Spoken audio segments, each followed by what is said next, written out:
Di sebuah kawasan elit di Jakarta, berdiri sebuah rumah mewah bergaya klasik Eropa dengan pilar-pilar tinggi yang menjulang kokoh. Rumah itu milik Livia Hartono, seorang wanita berusia 50 tahun yang meskipun telah melewati separuh abad hidupnya, masih terlihat anggun dan mempesona. Ia adalah pengusaha sukses, mewarisi perusahaan properti dari suaminya, Johan Hartono, yang meninggal tahun lalu. Namun, di balik kesuksesan dan kemewahan yang ia miliki, ada satu hal yang tidak bisa ia miliki, cinta sejati. Setelah kematian Johan, hidup Livia terasa kosong. Putra semata wayangnya Arya telah menikah dan membangun kehidupannya sendiri bersama istrinya, Nadine. Meskipun Livia bahagia melihat anaknya hidup bahagia, ada satu rahasia yang ia sembunyikan, sebuah perasaan yang seharusnya tidak pernah ada. Ia jatuh cinta, bukan pada pria kaya yang sering mendekatinya, bukan pada rekan bisnis yang mengaguminya, tetapi pada seseorang yang lebih berbahaya, Reza, menantunya sendiri. Reza adalah pria berusia 28 tahun, cerdas, bertanggung jawab, dan penuh perhatian. Sejak Arya menikahi Nadine, Reza semakin sering berkunjung ke rumahnya. Awalnya, Livia menganggapnya hanya sebagai menantu yang baik, tetapi perlahan perasaannya berubah. Ada sesuatu dalam diri Reza yang membuatnya merasa hidup kembali, perhatian, kebaikan, dan ketulusan yang begitu alami. Namun, ia sadar betul bahwa perasaan ini adalah sebuah kesalahan. Pada hari pernikahan Arya dan Nadine, Livia berdiri di sudut ruangan, menyaksikan putranya bersanding dengan wanita lain. Senyum tetap terukir di wajahnya, tetapi di balik itu ada sesuatu yang hancur dalam dirinya. Ketika melihat Reza menggenggam tangan Nadine dengan penuh kasih, Livia merasa ada yang tertinggal di hatinya. Ia berusaha menepis perasaan itu, menganggapnya hanya ilusi sesaat. Namun, seiring berjalannya waktu, perasaan itu tidak kunjung menghilang, justru semakin kuat. Beberapa bulan setelah pernikahan Arya dan Nadine, keadaan berubah ketika Nadine harus kembali ke Surabaya untuk merawat ayahnya yang sakit. Mengetahui hal ini, tanpa sadar Livia merasa senang. Ia tahu bahwa kehadiran Nadine selama ini menjadi penghalang bagi perasaannya, dan sekarang, untuk sementara waktu, ia bisa lebih dekat dengan Reza. Namun, ia tetap berusaha menjaga jarak, tidak ingin perasaannya terbaca oleh siapapun, terutama oleh dirinya sendiri. Daripada tinggal sendirian di apartemen, lebih baik kau menginap di rumah Reza. Lagi pula, ini kan juga rumahmu, ujar Livia saat Reza berpamitan. Awalnya, Reza ragu. Aku tidak ingin merepotkan Tante. Livia tersenyum. Tidak ada yang merepotkan, aku juga jadi ada teman bicara. Setelah sedikit bujukan, akhirnya Reza setuju. Malam pertama Reza menginap di rumah itu, hujan turun deras. Livia duduk di ruang tamu, menyeruput teh hangat sambil membaca buku. Ia mencoba mengalihkan pikirannya dari Reza, tetapi suara langkah kaki di tangga membuatnya menoleh. "Tante belum tidur?" tanya Reza sambil duduk di sofa di sebelahnya. Livia tersenyum kecil. "Aku selalu susah tidur kalau hujan deras begini." Reza mengangguk. "Aku juga. Rasanya aneh tidur sendirian tanpa Nadine." Livia merasakan sesuatu bergetar di dalam hatinya. Ia mencoba mengabaikan perasaan itu dan menjawab dengan tenang, "Itu wajar, kau terbiasa tidur bersamanya." Reza menatap Livia dengan tatapan yang sulit diartikan. "Tante masih sangat cantik. Aku yakin banyak pria yang ingin mendekati Tante." Jantung Livia berdegup kencang. Ia tahu bahwa Reza hanya bermaksud baik, tapi kata-kata itu menghangatkan hatinya dengan cara yang seharusnya tidak terjadi. Ia tertawa kecil, berusaha menutupi kegugupannya. "Kau ini ada-ada saja." Malam itu, setelah percakapan singkat mereka, Livia kembali ke kamarnya. Namun, pikirannya tidak bisa berhenti memikirkan kata-kata Reza. Ia menatap bayangannya di cermin besar di samping tempat tidur. Wajahnya masih cantik, kulitnya terawat, rambut hitamnya masih berkilau meski usianya sudah 50 tahun. Banyak pria yang mendekatinya, tetapi tidak ada yang bisa menarik hatinya, kecuali Reza. Hari-hari berikutnya, Reza tetap tinggal di rumah. Nadine masih di Surabaya, merawat ayahnya yang sakit. Setiap hari, Livia dan Reza makan bersama, menonton televisi, bahkan beberapa kali pergi makan di luar. Semua terasa begitu alami, seperti dulu saat Arya masih tinggal bersamanya sebelum menikah.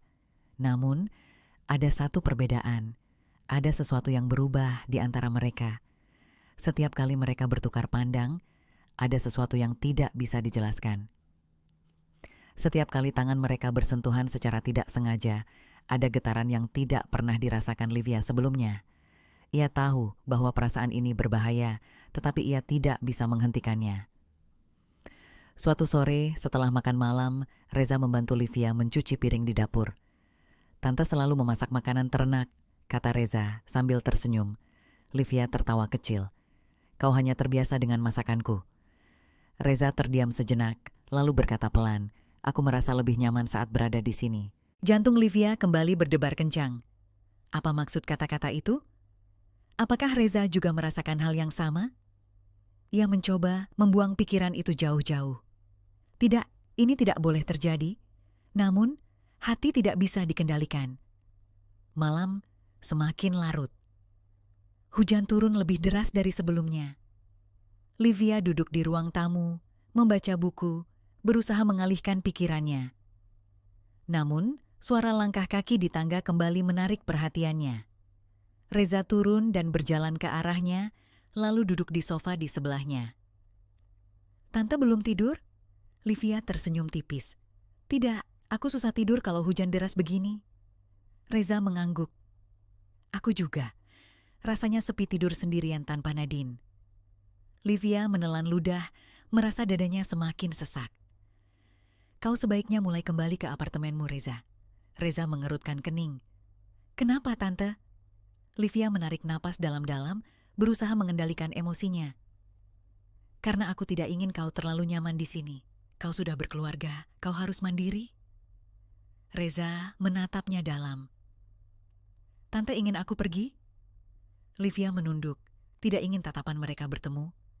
"Aku hanya tidak ingin Nadine salah paham." Reza terdiam sejenak. Lalu tanpa diduga, ia menggenggam tangan Livia. Jantung Livia berdegup kencang.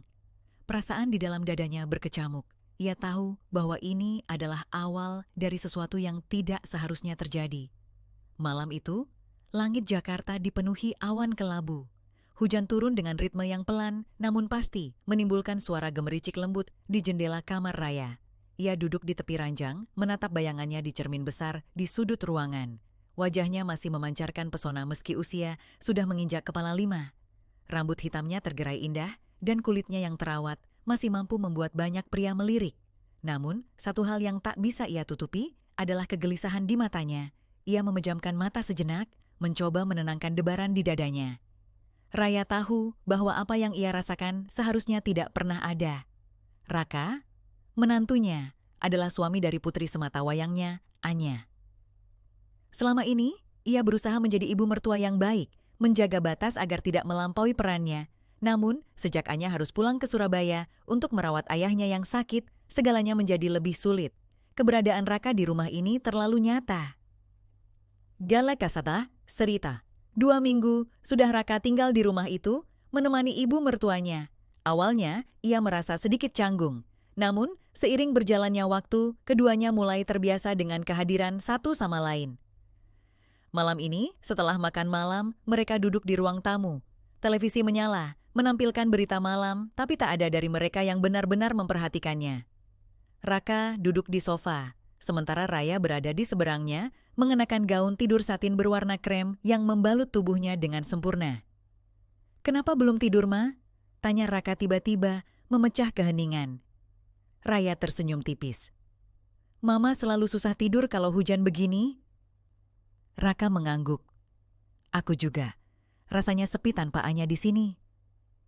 Kata-kata itu membuat Raya terdiam sejenak. Ada sesuatu dalam cara Raka mengatakannya yang menusuk hatinya. Seolah-olah, tanpa Anya, hanya merekalah yang ada di dunia ini. Raka menoleh, menatap Raya dengan sorot mata yang sulit dibaca. "Mama masih sangat cantik tahu." Jantung Raya berdegup kencang. "Raka, aku serius." Lanjutnya dengan suara lebih pelan, hampir seperti bisikan. "Aku sering bertanya-tanya, kenapa Mama masih sendiri?" Raya menarik napas panjang, mencoba mengendalikan dirinya. Tidak semua orang membutuhkan pasangan untuk bahagia. Tapi, Mama pantas mendapatkan kebahagiaan. Ada jeda yang panjang setelah kalimat itu, Keduanya saling menatap, seolah ada sesuatu yang tak terucapkan di antara mereka. Raya menyadari betapa dekatnya mereka duduk. Tangan Raka bertumpu di sandaran sofa, hanya beberapa sentimeter dari tangannya sendiri. Seketika, ia bangkit berdiri. "Kamu pasti lelah. Sebaiknya kamu istirahat sekarang." Raka tampak ragu, tapi akhirnya ia mengangguk. "Iya, selamat malam, Ma."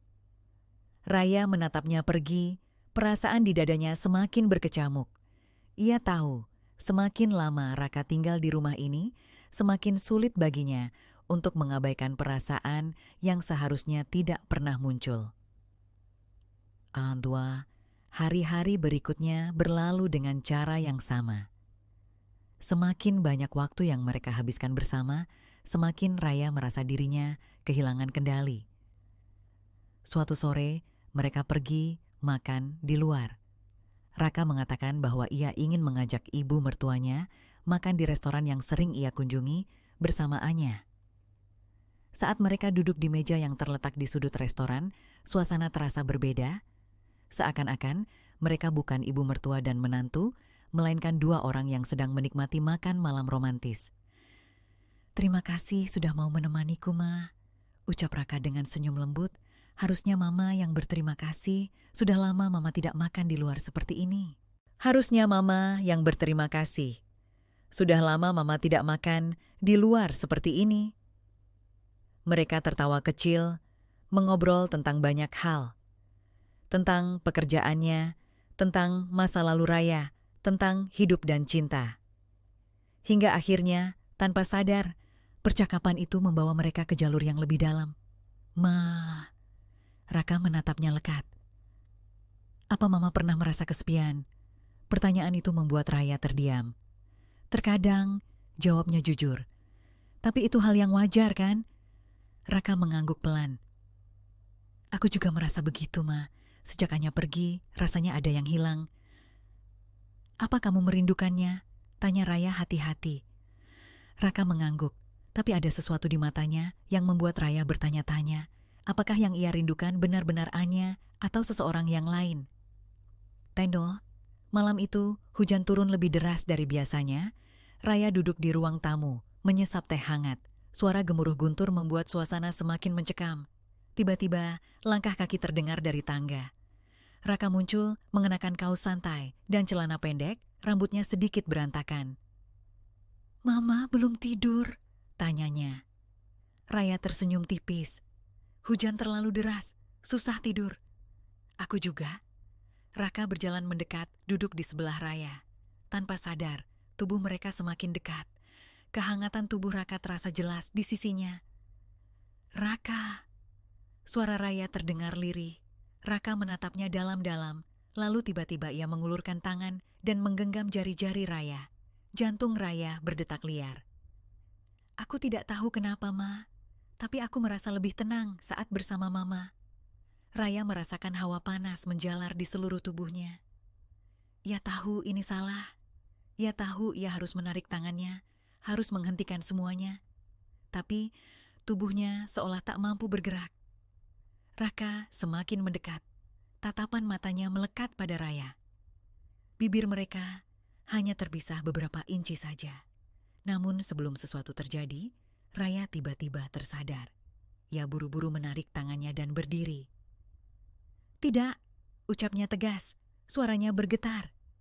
"Ini tidak boleh terjadi, Raka. Kamu menantu Mama. Anya istrimu." Raka terdiam.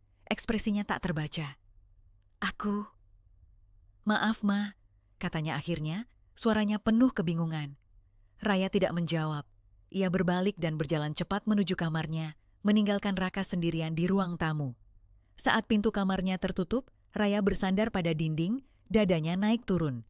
Ia menutup wajahnya dengan tangan, mencoba menahan perasaan yang meluap-luap di dalam dirinya.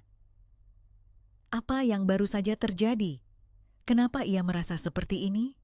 Dan yang paling menakutkan dari semuanya, kenapa ia tidak ingin perasaan ini menghilang?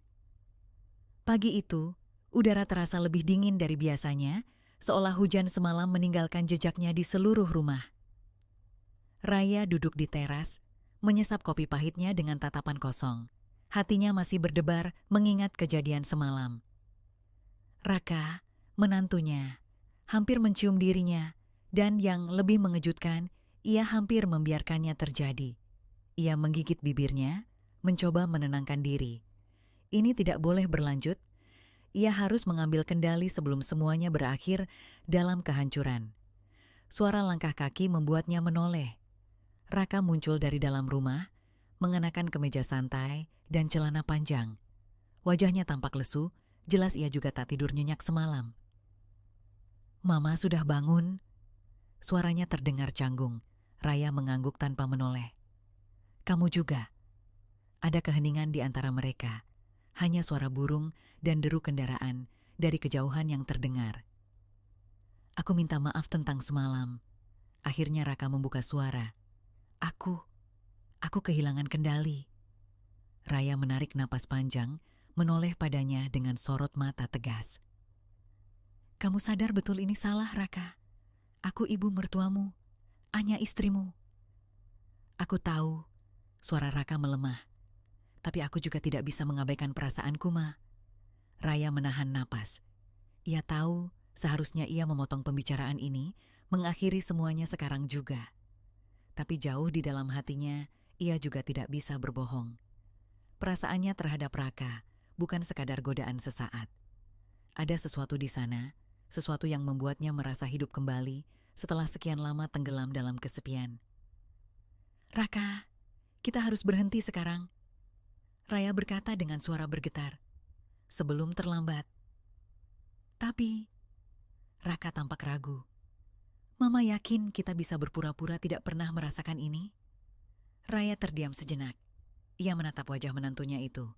Pria yang begitu dekat, begitu hangat, namun tidak seharusnya menjadi miliknya. "Aku harus yakin," akhirnya ia berkata. "Dan kamu juga." Hari-hari berikutnya terasa berat. Raya dan Raka berusaha menjaga jarak, menghindari percakapan yang terlalu pribadi. Mereka kembali pada peran masing-masing, seolah tidak pernah ada sesuatu yang terjadi di antara mereka. Namun, meskipun mereka tidak lagi membicarakannya, perasaan itu tetap ada. Mengendap dalam diam, menunggu momen untuk kembali muncul ke permukaan. Hingga akhirnya, kabar yang mereka tunggu datang. Anya menelepon dari Surabaya. Ayahnya sudah membaik, dan dalam beberapa hari lagi, ia akan kembali ke Jakarta. Suara Anya terdengar riang, penuh antusiasme, seolah tidak menyadari bahwa sesuatu telah berubah di rumahnya. Ketika telepon ditutup, Raya menatap Raka yang duduk di seberangnya. "Anya akan pulang," katanya pelan. Raka mengangguk. "Iya." Mereka saling berpandangan sejenak, lalu Raya tersenyum tipis. "Mungkin ini yang kita butuhkan." Raka menghela napas panjang. "Mungkin." Malam itu, Raya duduk di kamarnya, menatap bayangannya di cermin. Ia memikirkan semua yang telah terjadi. Bagaimana ia membiarkan dirinya terhanyut dalam perasaan yang seharusnya tidak ada. Bagaimana ia hampir menghancurkan rumah tangga putrinya sendiri. Tapi, pada akhirnya, ia tahu bahwa ia tidak bisa mengambil jalan itu. Ia menutup matanya, mengambil keputusan. 2 hari kemudian, sebelum Anya pulang, Raya memutuskan untuk pergi. Ia memberitahu Raka bahwa ia akan mengunjungi seorang teman lama di Bandung selama beberapa waktu. "Aku butuh waktu untuk sendiri," katanya dengan suara lembut. "Aku harap kamu mengerti." Raka menatapnya dengan mata yang penuh makna. "Mama ingin pergi karena aku, kan?" Raya tidak menjawab, hanya tersenyum tipis. "Aku akan baik-baik saja, Raka," katanya. "Dan kamu juga." Ketika hari keberangkatannya tiba, Raka mengantar Raya ke stasiun. Mereka berdiri di peron, saling berpandangan untuk terakhir kalinya sebelum Raya pergi. "Mama yakin ini keputusan terbaik?" tanya Raka. Raya mengangguk. "Aku yakin." Kereta datang, mengeluarkan suara peluit panjang. Raya mengambil koper kecilnya dan melangkah menuju pintu gerbong. Namun, sebelum naik, ia menoleh sekali lagi. "Selamat tinggal, Raka," katanya dengan suara lembut. Dan tanpa menunggu jawaban, ia melangkah masuk ke dalam kereta. Saat kereta mulai bergerak, Raya menatap keluar jendela, melihat sosok Raka yang berdiri di sana, Menatap kepergiannya dengan ekspresi yang sulit ditebak, ia tahu di dalam hati mereka ada sesuatu yang akan selalu tersisa. Namun, ada hal-hal yang memang tidak seharusnya dimiliki. Dan ini adalah pilihan terakhirnya.